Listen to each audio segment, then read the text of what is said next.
Hi. Um, just want to let you all know, thank you for subscribing to my channel. I'm almost got 10. Around here we celebrate mediocrity in a big way. Um, if one more person clicks it, I'll make muffins.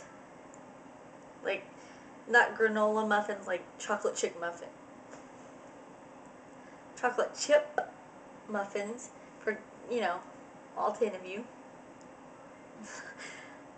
It was so lame. Anyway, I do actually have hair. See? Here's the left side. Here's the right side. That feels like something my kids would do. They'd be like, look, I have hair. Oh. But it's okay. I'm like really like 4 years old inside. Like, I'm not kidding. I have to tell you the story. My favorite show has always been Blue's Clues. I'm serious. It's kind of complicated. I'll tell you, it's kind of complicated. I loved Blue's Clues like it was nobody's business. I'm serious. Like, I set my schedule by Blue's Clues. After breakfast and after lunch, we were looking for Blue's Clues. Me and Steve had this standing date. We were going to look for Blue's Clues, because, we were really smart.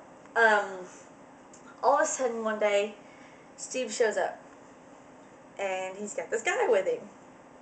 Okay. And he's like, hey, this is my brother Joe. Joe?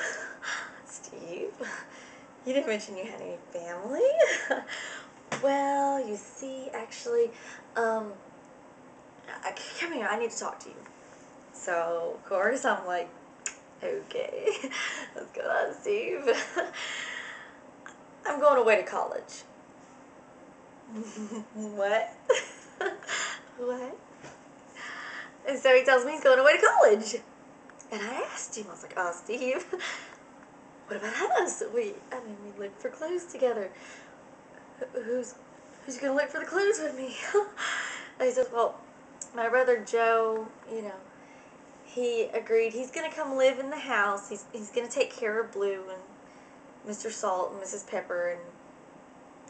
And I didn't know what to think, I was like, Steve, you just kind of sprung this on me. Why didn't you tell me? And he was just like, look, this is something I got to do for me, okay? I just need you to understand that. So Steve goes off to college, and I was not going to watch Joe. It wasn't going to happen. Until one day, my kids were watching Joe. And I did something I didn't mean to. I tried not to. But Joe said something, and I laughed. It was like, and I tried to suck it back in, but it didn't happen.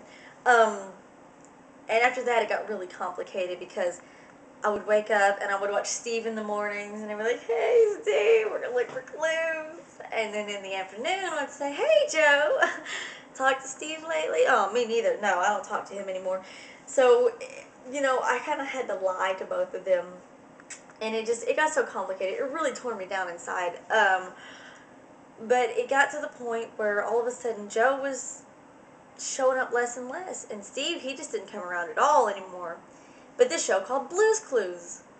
Well, not Blue's Clues. What was the other one called? Blue's Room, where she's a puppet. Yeah, that starts coming on all the time. And I will never watch that show. Blue was never meant to speak. Nor was she meant to be a 5-foot-tall puppet. Poor Joe, bless his heart, he's standing next to this big, huge puppet, and he's like, hey, Blue, you want to go look for some Blue's Clues? And she's like, no! And he goes, ah, okay. Do you want to paint a picture? Do you want to fly a kite? Do you want to go down the street? Do we need to go for a walk? What do you want to do? Please don't kill me. And it was just sad. I couldn't watch it. Joe lost his dignity. He wasn't a man. So I have finally decided to commit all my time to someone who's always been there for me. Any time of the day, I can turn on the TV and there he is, always making me laugh. So here's where I say, thank you, SpongeBob SquarePants, for always being there for me. You're my homeboy. I love you, SpongeBob. You are my main man.